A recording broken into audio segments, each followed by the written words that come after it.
As you went from becoming a person who was completely, or most of your life, dependent on other people to help you, to a person of great independence, how did that affect your life physically and mentally when you were beginning to feed yourself, walk, run, that type of thing? How did that affect you? It took quite a toll because, number one, not only was I listening to other people's opinions about myself, but I also had to listen to my own. And there were times that I was very scared because nobody wants to fail. Nobody ever wants to say I look like a complete nut. Well, why are you trying this? They said you can't do it. Just sit down and be quiet. But when I tried those things, I would be emotionally spent the first day because I was scared.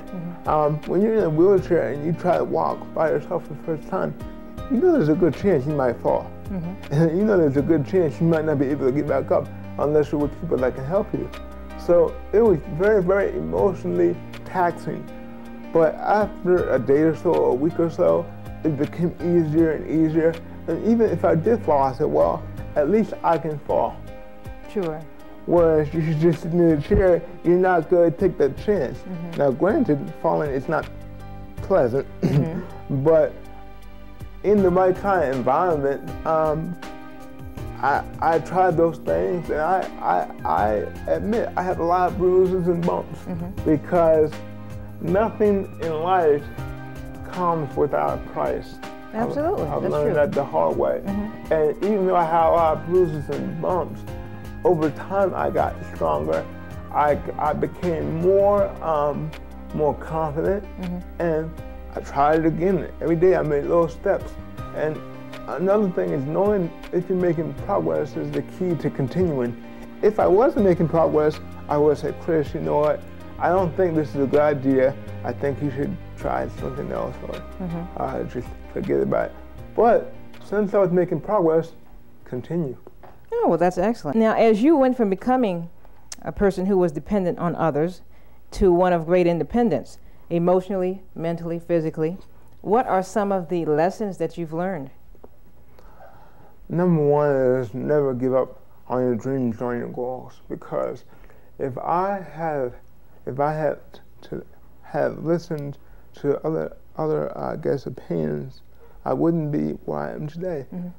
It's very important to believe in yourself, very important to believe in your dreams, because all dreams start with an idea, no matter if you're disabled or if you're a so-called normal person.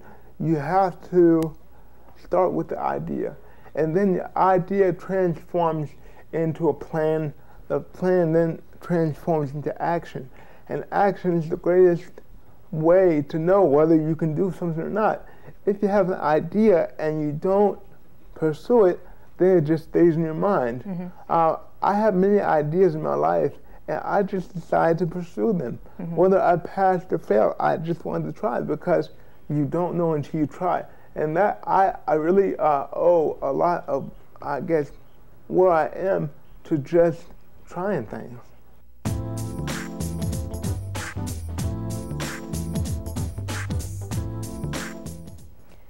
I understand that you work out on a daily basis. What type of exercises do you do? What type of equipment do you use? And if you use equipment, how difficult or how long did it take for you to adjust to using that equipment? Well, again, for me, the first thing I had to overcome was just, can I use this equipment? You know, being realistic, I couldn't use other equipment. I couldn't use things like bench press, because my arms wouldn't allow me. So I focused on what I could do. I usually could work on my legs, so I worked on leg extension, leg press, running, biking, anything aerobic or dealing with my legs. As far as getting help, again, it's just the overall pattern of my life. I had to go up to someone and just ask them, can you help me on this machine? I'll show you how. And they would say, okay, sure. Because, again, ignorance, people just don't know. And it was even ignorance for me at first, because I didn't know I could do those things until I tried. Sure. So, but overall, people are very helpful.